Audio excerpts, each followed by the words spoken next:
ನಮಸ್ಕಾರ, ರಿವ್ಯೂ ಚಾನಲ್ಗೆ ಸ್ವಾಗತ. ನಾನು ಸೌಖ್ಯ ಗಾಂವ್ಕರ್. ಇರಾನ್ ಇಸ್ರೇಲ್ ಅಮೆರಿಕ ಯುದ್ಧಕ್ಕೆ ಸಂಬಂಧಪಟ್ಟಂತೆ ಭಾರತದ ರೋಲ್ ಬಹಳ ಪ್ರಮುಖವಾಗಿದೆ ಮತ್ತು ಭಾರತ ಬರಲೇಬೇಕು ಅನ್ನುವಂಥ ಡಿಮ್ಯಾಂಡ್ ಜಗತ್ತಿನಾದ್ಯಂತ ಈಗ ಪ್ರತಿಧ್ವನಿಸ್ತಿರೋ ಹೊತ್ತಲ್ಲೇ ದೇಶಕ್ಕೆ ದೊಡ್ಡ ಸಂದೇಶವನ್ನು ಕೊಟ್ಟಿದ್ದಾರೆ ಮೋದಿ. ಮತ್ತೊಂದು ಕಡೆ ಯುದ್ಧಕ್ಕೆ ತಾತ್ಕಾಲಿಕವಾಗಿ ವಿರಾಮ ಹಾಕ್ತೀವಿ ಅನ್ನೋ ಅರ್ಥದಲ್ಲಿ ಟ್ರಂಪ್ ಸಂದೇಶ ಕೊಟ್ಟ ಬೆನ್ನಲ್ಲೇ ಮತ್ತಷ್ಟು ತೀವ್ರ ಸ್ವರೂಪ ಪಡ್ಕೊಳ್ತಾ ಇದೆ ಯುದ್ಧ.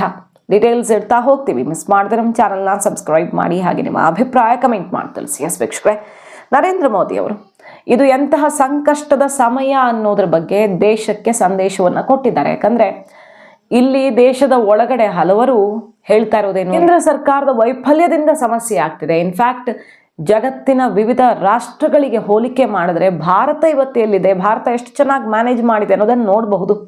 ಆಲ್ರೆಡಿ ಯುದ್ಧ ಶುರು ಆಗ್ತಾ ಇದ್ದಂಗೆ ಪೆಟ್ರೋಲ್ ಡೀಸೆಲ್ ಬೆಲೆ ಎಲ್ಲ ಗಗನಕ್ಕೇರಿರೋದನ್ನು ಕಾಣ್ತಾ ಇದ್ದೀವಿ ವಿವಿಧ ದೇಶಗಳಲ್ಲಿ. ಭಾರತ ಇಷ್ಟು ದಿನ ಮ್ಯಾನೇಜ್ ಮಾಡಿದೆ. ಆದರೆ ಯುದ್ಧ ಮುಂದುವರಿತಾನೇ ಹೋದರೆ, ಯುದ್ಧ ನಿರಂತರವಾಗಿ ಇದೇ ಗತಿಯಲ್ಲಿ ಮುಂದೆ ಸಾಗಿದ್ರೆ ಸುಲಭ ಇಲ್ಲ, ಮ್ಯಾಜಿಕ್ ಮಾಡೋಕ್ಕಾಗಲ್ಲ ದೇಶದ ಒಳಗಡೆ. ಯಾಕಂದರೆ ಈ ಜಗತ್ತು ಅನ್ನುವ ಒಕ್ಕೂಟ ವ್ಯವಸ್ಥೆಯಲ್ಲಿ ಒಬ್ಬರ ಮೇಲೆ ಇನ್ನೊಬ್ಬರಿಗೆ ಅವಲಂಬನೆ ದೊಡ್ಡ ಪ್ರಮಾಣದಲ್ಲಿದೆ. ಅದರಲ್ಲೂ ಈ ತೈಲ ಇಂಧನಕ್ಕೆ ಸಂಬಂಧಪಟ್ಟಂತೆ ಇರಾನು, ಗಲ್ಫ್ ರಾಷ್ಟ್ರಗಳು ಎಲ್ಲರಿಗೂ ಒಂಥರ ಎಂಜಿನ್ ಇದ್ದಂಗೆ, ಇಡೀ ಜಗತ್ತಿನ ಎಂಜಿನ್ ಇದ್ದಂಗೆ ಅವರೇ ನನ್ನ ಮಾಡ್ತಿರೋದು ಒಂದು ಅರ್ಥದಲ್ಲಿ. ಹಾಗಾಗಿ ಭಾರತ ಒಂದಲ್ಲ, ಇಡೀ ಜಗತ್ತಿಗೆ ದೊಡ್ಡ ಮಟ್ಟದ ಸಮಸ್ಯೆ ಆಗತ್ತೆ. ಅದನ್ನು ಇವತ್ತು ಅರ್ಥ ಮಾಡ್ಕೊಳ್ಬೇಕಲ್ಲ, ಪ್ರಾಕ್ಟಿಕಲ್ ಆಗಿ ಜನ ಅರ್ಥ ಮಾಡ್ಕೊಳ್ಬೇಕು. ನಾಳೆ ಕ್ರೈಸಿಸ್ ಸೃಷ್ಟಿಯಾಗೋಯ್ತು ಮ್ಯಾನೇಜ್ ಮಾಡದೆ ಅನ್ನೋದಲ್ಲ, ಅದಕ್ಕೆ ತಯಾರಿ ಮಾಡ್ಕೊಳ್ಬೇಕು ಅನ್ನುವಂತಹ ಸಂದೇಶ ಕೊಟ್ಟಿದ್ದಾರೆ. ಆದರೆ ನಾವು ಸಂಕಷ್ಟದಲ್ಲಿ ಸಿಕ್ಕಾಕೊಳ್ಳೋ ರೀತಿ ಏನಿಲ್ಲ, ಎಲ್ಲ ತಯಾರಿ ಮಾಡ್ಕೊಳ್ತಾ ಇದ್ದೀವಿ. ಭಾರತ ಕರೋನಾ ಸೋಂಕು ಎದುರಿಸಿದ ರೀತಿಯಲ್ಲೇ ಪರಿಸ್ಥಿತಿ ನಿಭಾಯಿಸಬೇಕಾಗತ್ತೆ. ಇನ್ನೂ ಒಂದು ತಿಂಗಳು ಹಾಗೆ ಮುಂದುವರಿತಾ ಹೋದರೆ ಮುಂದೆ ಕಷ್ಟ ಆಗತ್ತೆ. ಖಂಡಿತ ಪ್ರಾಕ್ಟಿಕಲ್ ಆಗಿ ನೋಡಲೇಬೇಕು ಅನ್ನೋ ಸಂದೇಶ ಕೊಟ್ಟಿದ್ದಾರೆ. ಸಾಕಷ್ಟು ಆಹಾರ ಧಾನ್ಯದ ದಾಸ್ತಾನಂತೂ ಇದೆ, ಅದಂತೂ ತಲೆಬಿಸಿ ಇಲ್ಲ. ಈಗಾಗಲೇ ಸರ್ಕಾರ ಅದನ್ನು ಖಚಿತಪಡಿಸಿದೆ.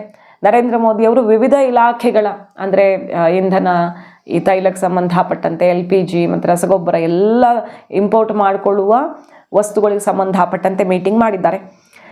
ಆಹಾರ ಪದಾರ್ಥದಲ್ಲಂತೂ ದೇಶಕ್ಕೆ ಕೊರತೆ ಆಗಲ್ಲ. ಕೊರೋನಾ ಸೋಂಕು ಬಂದ ಸಮಯದಲ್ಲೂ ರೈತರು ಸಮಸ್ಯೆಯನ್ನು ಅನುಭವಿಸದಂತೆ ಸೂಕ್ತ ಕ್ರಮ ಕೈಗೊಂಡಿದ್ದೆವು. ಈ ಯುದ್ಧ ಆರಂಭ ಆದಾಗಿನಿಂದ ತೊಂದರೆಗೊಳಗಾದ ಪ್ರತಿಯೊಬ್ಬ ಭಾರತೀಯನಿಗೂ ಅಗತ್ಯ ನೆರವನ್ನು ಕೊಡಲಾಗಿದೆ. ನಾನೇ ಖುದ್ದಾಗಿ ಪಶ್ಚಿಮ ದೇಶದ ಬಹುತೇಕ ದೇಶಗಳ ಮುಖ್ಯಸ್ಥರೊಂದಿಗೆ ಎರಡೆರಡು ಸುತ್ತು ಫೋನ್ ಸಂಭಾಷಣೆ ನಡೆಸಿದಾಗ ಆ ದೇಶಗಳ ನಾಯಕರು ಭಾರತೀಯರ ಸುರಕ್ಷತೆಯ ಬಗ್ಗೆ ಸಂಪೂರ್ಣ ಭರವಸೆ ಕೊಟ್ಟಿದ್ದಾರೆ. ಸೊ ವಿದೇಶದಲ್ಲಿ ನೆಲೆಸಿರುವಂಥ ಭಾರತೀಯರನ್ನು ರಕ್ಷಿಸೋದು, ದೇಶದ ಒಳಗಡೆ ಇರೋರಿಗೆ ಸಂಕಷ್ಟ ಎದುರಾಗದೇ ಇರೋದನ್ನ ಭಾರತ ಖಚಿತಪಡಿಸಿಕೊಂಡಿದೆ. ಕೆಲವರು ದುರದೃಷ್ಟವಶಾತ್ ಸಾವಿಗೀಡಾಗಿದ್ದಾರೆ, ಅಂದರೆ ಅನಾಹುತಗಳಾಗಿವೆ, ದಾಳಿಯಲ್ಲಿ ಮೃತಪಟ್ಟಿರೋರಿದ್ದಾರೆ. ಯುದ್ಧ ಆರಂಭವಾದ ಬಳಿಕ 3.75 ಲಕ್ಷಕ್ಕೂ ಹೆಚ್ಚು ಭಾರತೀಯರನ್ನ ಸುರಕ್ಷಿತವಾಗಿ ಭಾರತ ಸ್ಥಳಾಂತರಗೊಳಿಸಿದೆ, ಅಂದರೆ ಇಲ್ಲಿಗೆ ಕರ್ಕೊಂಡು ಬರಲಾಗಿದೆ. ಇನ್ನೇನೇನು ಹೇಳಿದ್ದಾರೆ, ಭಾರತದ ಆರ್ಥಿಕತೆಯ ಬುನಾದಿ ಬಲಿಷ್ಠವಾಗಿದೆ. ಯುದ್ಧದ ಸಮಯದಲ್ಲೂ ಕೂಡ ನಾವೀಗ ಸ್ಟ್ರಾಂಗ್ ಆಗಿ ನಿಂತಿದ್ದೀವಿ. ಪ್ರತಿಯೊಂದು ವಲಯದ ಪಾಲುದಾರರೊಂದಿಗೆ ಚರ್ಚಿಸ್ತಾ ಇದ್ದೀವಿ. ಅಗತ್ಯ ಇರುವಂತಹ ಎಲ್ಲ ಬೆಂಬಲವೂ ದೇಶಕ್ಕೆ ಸಿಗುತ್ತೆ. ಕೇಂದ್ರ ಸರ್ಕಾರ ಅಂತರ್ ಸಚಿವಾಲಯ ಗುಂಪನ್ನು ರಚನೆ ಮಾಡಿದೆ. ಆಮದು ರಫ್ತು ವಲಯದ ಸಮಸ್ಯೆಗಳಿಗೆ ಪರಿಹಾರ ಕಂಡುಹಿಡಿಯೋದಕ್ಕೆ ಸಮರೋಪಾದಿಯಲ್ಲಿ ಈಗಾಗಲೇ ಕೆಲಸ ಶುರು ಮಾಡಿದ್ದಾರೆ. ಕ್ರೈಸಿಸ್ ಸೃಷ್ಟಿಯಾಗುವ ಮುನ್ನವೇ ನಮ್ಮ ತಯಾರಿ ಇದೆ. ಮತ್ತು ಶಾಂತಿ ಸ್ಥಾಪನೆ ಮಾಡೋದಕ್ಕೆ ಭಾರತ ಮಧ್ಯಸ್ಥಿಕೆ ವಹಿಸಿ ಏನೇನು ಮಾಡಬೇಕು ಎಲ್ಲ ಬಗೆಯ ಪ್ರಯತ್ನ ಭಾರತ ಮಾಡ್ತಿದೆ. ಯಾಕಂದರೆ ಗಲ್ಫ್ ರಾಷ್ಟ್ರಗಳ ಡಿಮ್ಯಾಂಡು ಅದೇ, ಇರಾನ್ ಕೂಡ ಅದನ್ನೇ ಕೇಳ್ಕೊಳ್ತಾ ಇದೆ. ಹಾಗೆ ಎಲ್ಲ ಕಡೆಯಿಂದ ಮೋದಿ ಮಧ್ಯಪ್ರವೇಶ, ಭಾರತದ ಮಧ್ಯಸ್ಥಿಕೆಯ ಬಗ್ಗೆ ಪ್ರಸ್ತಾಪ ಆಗಿದೆ. ಸೊ ಆ ಕೆಲಸವನ್ನು ಖಂಡಿತ ನಾವು ಮಾಡ್ತಾ ಇದ್ದೀವಿ. ಹಾರ್ಮುಜ್ ಜಲಸಂಧಿಯಲ್ಲಿ ಹಡಗು ಪ್ರಯಾಣಕ್ಕೆ ಅಡ್ಡಿ ಮಾಡ್ತಾ ಇರೋದು ಖಂಡಿತ ಸರಿಯಲ್ಲ ಅನ್ನೋದನ್ನು ಇರಾನ್ ಪ್ರೆಸಿಡೆಂಟ್ಗೆ ಡೈರೆಕ್ಟಾಗಿ ಹೇಳಿದರು. ಈಗ ಅದೇ ಸಂದೇಶವನ್ನು, ಅತ್ಯಂತ ಕಠಿಣ ಸಂದೇಶವನ್ನು ನರೇಂದ್ರ ಮೋದಿ ಅವರು ಕೊಟ್ಟಿದ್ದಾರೆ. ಯುದ್ಧ ನಿಲ್ಲದೇ ಇದ್ರೆ ಮಾತ್ರ ಕಷ್ಟ ಆಗುತ್ತೆ. 4%ಗೆ ಕುಸಿತ ಆಗ್ಬೋದು GDP. ರೆಡಿ ಆಗಿರಬೇಕು ಭಾರತ.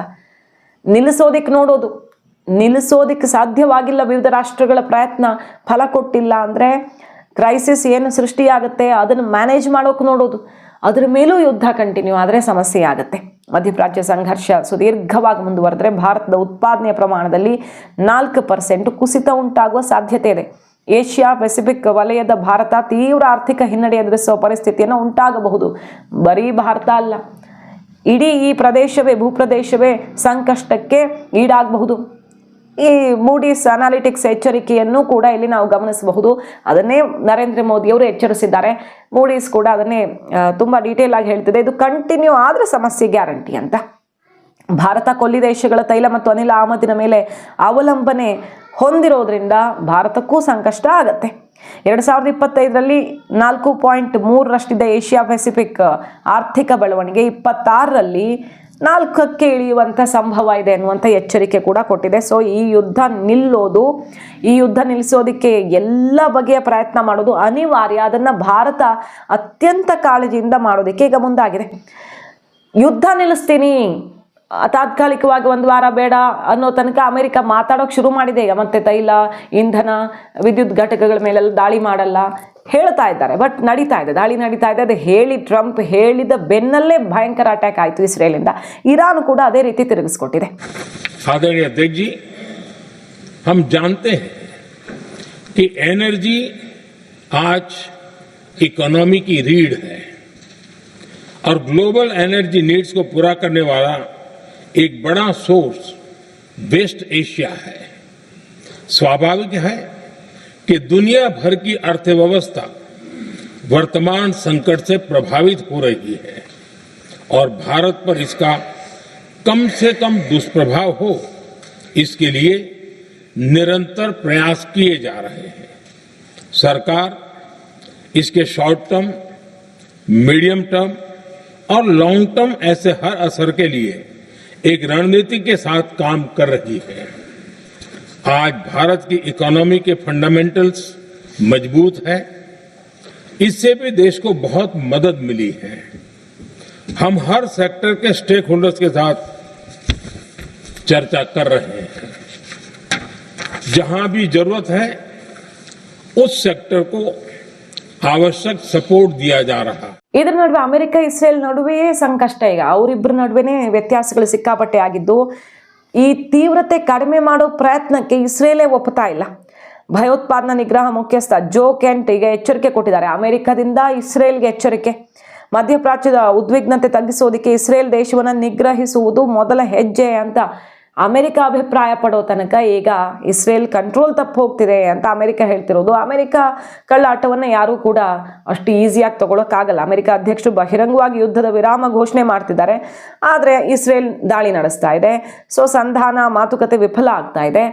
ಇರಾನ್ ಕೇಳ್ತಿರೋದೇನು, ನೀವು ಈ ತಾತ್ಕಾಲಿಕ ವಿರಾಮ ಮತ್ತೊಂದು ನಂಬಿಕೆನೇ ಇಡಲ್ಲ, ಸ್ಯಾಂಕ್ಷನ್ಸ್ ಎಲ್ಲ ತೆಗಿಬೇಕು. ಇರಾನ್ ಮೇಲೆ ಹಾಕಿರೋ ಸ್ಯಾಂಕ್ಷನ್ಸ್ ಎಲ್ಲ ತೆಗೆದ್ರೆ ಆಗ ನಾವು ಕದನ ವಿರಾಮದ ಬಗ್ಗೆ ಅಟ್ಲೀಸ್ಟ್ ಯೋಚನೆ ಮಾಡ್ಬೋದು. ಅಲ್ಲಿ ತನಕ ನಮ್ಗೆ ಇದು ಯಾವುದ್ರ ಬಗ್ಗೆನೂ ನಂಬಿಕೆ ಇಲ್ಲ, ಇದಾಗೋದು ಇಲ್ಲ ಅಂತ ಇರಾನೇ ಸೆಡ್ ಹೊಡೆದಿದೆ. ಇರಾನ್ ಇಂಥದ್ದೊಂದು ಭಯಂಕರವಾದ ರಿಟ್ಯಾಲಿಯೇಷನ್ ಮಾಡುತ್ತೆ ಅಂತ ಯಾರೂ ಕಲ್ಪಿಸಿಕೊಂಡು ಇರಲಿಲ್ಲ. ಹಾರ್ಮೋಸ್ ಮೇಲೆ ಇರಾನ್ ಮತ್ತು ಅಮೆರಿಕದ ಜಂಟಿ ನಿಯಂತ್ರಣ ಸಾಧಿಸೋ ರೀತಿಯಲ್ಲಿ ಆಗ್ತಿದೆ. ಯಾಕಂದರೆ ಅಮೆರಿಕ ಕೂಡ ಅಲ್ಲಿ ತನ್ನ ಯುದ್ಧ ನೌಕೆಗಳನ್ನು ತಂದಿರೋದು, ದಾಳಿ ಮಾಡ್ತಾ ಇರೋದು, ಅಲ್ಲಿ ಅಮೆರಿಕದ ಸೇನೆ ಹಿಡಿತ ಸಾಧಿಸೋ ಪ್ರಯತ್ನದಲ್ಲಿದೆ. ಇರಾನ್ ಕೂಡ ಬಿಟ್ಟುಕೊಡ್ತಿಲ್ಲ. ಸೊ ಅಲ್ಲಿ ಪರಸ್ಪರ ಯುದ್ಧದ ಸಂದರ್ಭ ಎದುರಾಗಿದೆ. ಇಬ್ಬರ ನಿಯಂತ್ರಣದಲ್ಲಿ ಈಗ ಹಾರ್ಮೋಸ್ ಸಿಕ್ಕಾಕೊಂಡಿದೆ. ಮಾಹಿತಿ ನಿಮ್ಗೆ ಇಷ್ಟ ಆಗಿದ್ರೆ ಮಿಸ್ ಮಾಡದೆ ನಮ್ಮ ಚಾನಲ್ನ ಸಬ್ಸ್ಕ್ರೈಬ್ ಮಾಡಿ. ನಿಮ್ಮ ಅಭಿಪ್ರಾಯ ಕಮೆಂಟ್ ಮಾಡಿ ತಿಳಿಸಿ. Thank you.